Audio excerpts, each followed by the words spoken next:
Puji Tuhan, seringkali dalam kehidupan ini seharusnya iman kita yang memegang kendali hidup kita, bukan perasaan. Tapi fakta yang terjadi, seringkali perasaan yang menguasai kita. Bapak dan Ibu, kita kalau melihat di satu kejadian di Ibrani pasal 11 ayat 17 sampai dengan 19, di situ menceritakan tentang seorang yang bernama Abraham. Abraham ini dikatakan tak kala ide dicobai mempersembahkan Ishak yang adalah anak tunggal dia. Nah, yang lucu, ini anak katanya dari keturunan dia yang akan disebut keturunannya Abraham. Nah, artinya Ishak ini akan, lewat Ishak ini akan ada sebuah bangsa nama Israel. Nah, kalau misalnya faktanya Ishak ini dipersembahkan, artinya dibunuh, nah maka dia akan mati, meninggal, kemudian yang ada adalah tidak ada lagi keturunan Abraham ini. Nah, saya salut cara berpikir Abraham. Di pasal 11 ayat 19 dikatakan bahwa Allah berkuasa membangkitkan orang-orang sekalipun dari antara orang mati. Dan dari sana ia seakan-akan telah menerimanya kembali. Jadi cara berpikirnya Abraham, dia percaya kalau dia saja taat kepada Tuhan, dia persembahkan Ishak karena Tuhan yang suruh. Nah, lalu setelah itu, dia percaya bahwa Tuhan bisa membangkitkan Ishak yang mati ini. Nah, seringkali kita ketika menghadapi sebuah kasus kayak seperti begini, kita ini akan berpikir dua kali. Apakah iman kita akan yang muncul atau perasaan kita yang muncul? Nah, sebagai seorang manusia yang biasa, ya saya bilang, keseringan kita adalah perasaan kita yang muncul. Nah, contoh, kalau misalnya begini, pada saat kita ada dalam sebuah kondisi, seringkali kita berpikir kita tidak menggunakan iman kita, tetapi kita menggunakan apa yang ada dalam perasaan kita. Nah, kalau begini, otomatis iman kita akan tumpul. Nah, yang lebih kita sering pakai adalah perasaan kita daripada iman. Nah, Bapak dan Ibu, tidak enak kepada orang itu membuat kita mengambil keputusan berdasarkan perasaan. Ada begitu banyak orang di dalam gereja, dimanapun, orang-orang tersebut itu selalu hidupnya itu tidak enak pada orang. Nah, kalau begitu Tuhan menyuruh orang tersebut untuk menegur seseorang, katakan orang yang dia harus tegur adalah pemimpin dia atau atasan dia. Nah, sama-sama Kristen. Nah, karena dia tidak enak, dia nggak berani untuk menegur. Tetapi dia menyembunyikan itu semua. Padahal dia sudah tahu bahwa atasan dia itu salah. Dan dia harusnya menyampaikan sesuatu bukan dengan kasar, saya percaya. Tetapi pastinya ada cara Tuhan di mana akan menolong dia. Intinya untuk menyampaikan bahwa orang tersebut harus bertobat dari dosa dia. Nah, karena tidak enak, maka itu tidak disampaikan. Ada juga orang-orang yang Tuhan taruh di hati dia.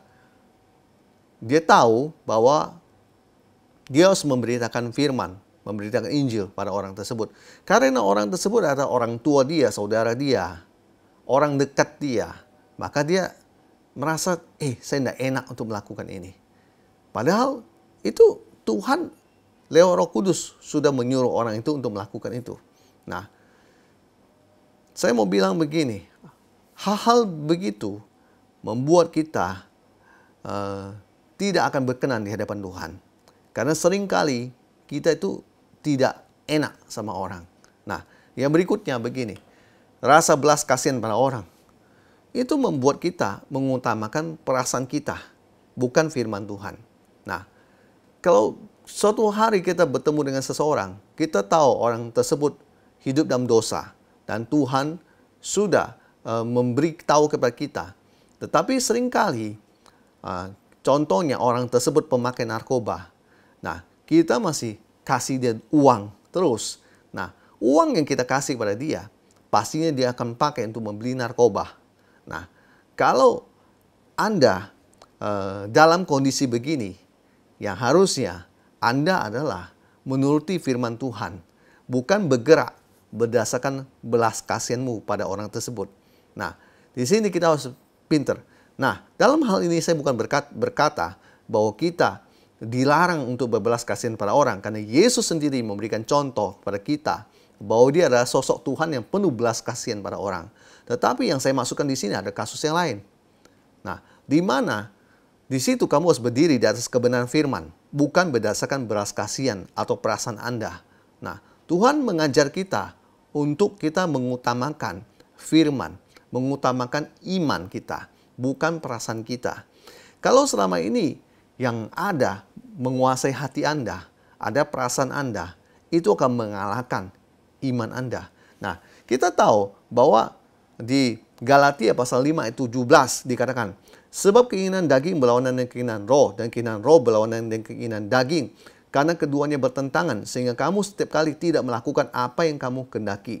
Nah, kalau kita selalu bergerak dengan kedagingan kita, perasaan kita, saya bilang kedagingan, karena itu perasaan itu pasti menyangkut kedagingan kita. Nah, itu akan bertentangan dengan keinginan roh. Nah, Alkitab sudah mengatakan itu bertentangan, dan sehingga kamu setiap kali tidak melakukan apa yang kamu kehendaki. Harusnya kita melakukan segala sesuatu apa yang Tuhan kehendaki, bukan melakukan segala sesuatu berdasarkan perasaan kita. Bapak dan Ibu, pikirkanlah, renungkanlah firman Tuhan ini. Apakah hari-hari Anda jalani dengan memakai perasaan Anda atau iman Anda? Ada kalanya Tuhan menyuruh Anda untuk maju, tetapi Anda tidak berani karena Anda mementingkan perasaan Anda, bukan berdasarkan iman. Dan saya mau kasih tahu kepada Bapak dan Ibu, itu adalah hal yang salah. Anda harus maju. Jangan pedulikan orang sekeliling Anda berkata apa. Kalau Tuhan sudah menyuruh Anda untuk maju, pikirkan, pentingkan iman. Lihat sesuatu ke depan, walaupun Anda belum melihat hasilnya. Jangan bergerak berdasarkan perasaan. Kalau Anda bergerak berdasarkan perasaan, Anda tidak akan bisa maju. Yang ada, Anda sebelum bergerak, Anda sudah berpikir, ini bagaimana? Saya nggak mengerti hal-hal begini. Lalu, siapa akan menolong saya dan sebagainya? Iman dikatakan di Ibrani pasal 11 ayat 1 adalah begini. Iman adalah dasar dari segala sesuatu yang kita harapkan dan bukti dari segala sesuatu yang tidak kita lihat. Artinya, Anda harus maju. Walaupun perasaan Anda berkata yang lain. Kalau Tuhan yang menyuruh Anda untuk maju, firman yang berkata begitu, maju. Jangan pikirkan perasaan Anda. Walaupun Anda harus melangkah sendiri, saya mau kasih tahu, jangan pikirkan perasaan Anda. Terus maju, terus bergerak. Perasaan itu kadang bisa menipu. Hari ini kita dibuat tertawa, hari ini kita dibuat sedih. Nah, itu tidak stabil. Imanlah yang stabil. Maka daripada itu, pakai iman supaya Anda berkenan di hadapan Tuhan. Tuhan Yesus kiranya memberkati Bapak dan Ibu sekalian. Puji Tuhan.